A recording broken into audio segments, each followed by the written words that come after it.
आज जितेबाला बलराम कांदुछंती पत्थर उपरे बसिछंती अभिमान रे मुंड तलकू करिछंती कन्हई तांकू किछि न कही चली आसिला।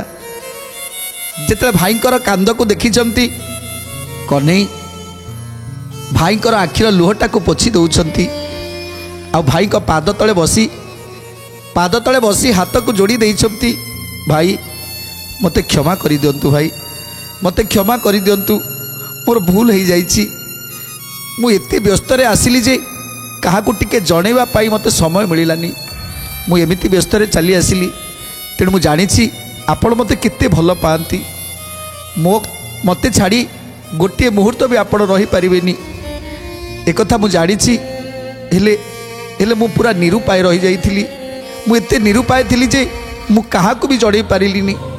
भीष्मक राजांकर कन्या जने दूत पठेइथिले आउ दूतक हाथ में चिट्टा लिखिथिले जे से बहु विपद रे अछंती शिशुपाल सहित विवाह होउछि किंतु जदि शिशुपाल को से विवाह करिवे ताले आत्महत्या करिदेवे। ता छड़ा राजा भीष्मक एवं पत्नी सत्यवती ये दुई जनकर मध्य शिशुपाल को विवाह करेबा पाई इच्छा नहीं। ए सबु कथा से चिट्टाउरे संपूर्ण भाव में लेखा थिला। ता छड़ा से जन्मरू केवल गोटे बालुका पेंडुटे करी केवल नारायण नारायण जप करती इति भाव अचला भक्ति ये सब भाव भक्तिर डोरी जेमिति मते टाणी नहीं गला आ मु काहाकू किछि जणै पारिलिनी। तेणु भाई मु आपनकू न जणै थिबारु मते क्षमा करि दियंतु। आपनकर आखि लुह मु केबे सही पारिबिनी भाई आपनकर आखिर लुह देखिले मु सही पारिबिनी।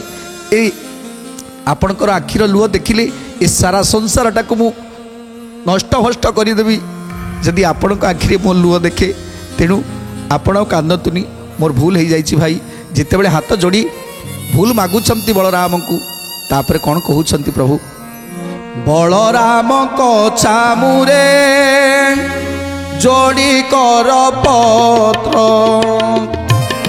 प्रतिज्ञा करी कहिले प्रभु पद्म नेत्र प्रतिज्ञा करी कहिले प्रभु पद्म नेत्र प्रतिज्ञा करी कहिले प्रभु पद्म नेत्र आहे स्वामी आपणक प्रसाद रुमुई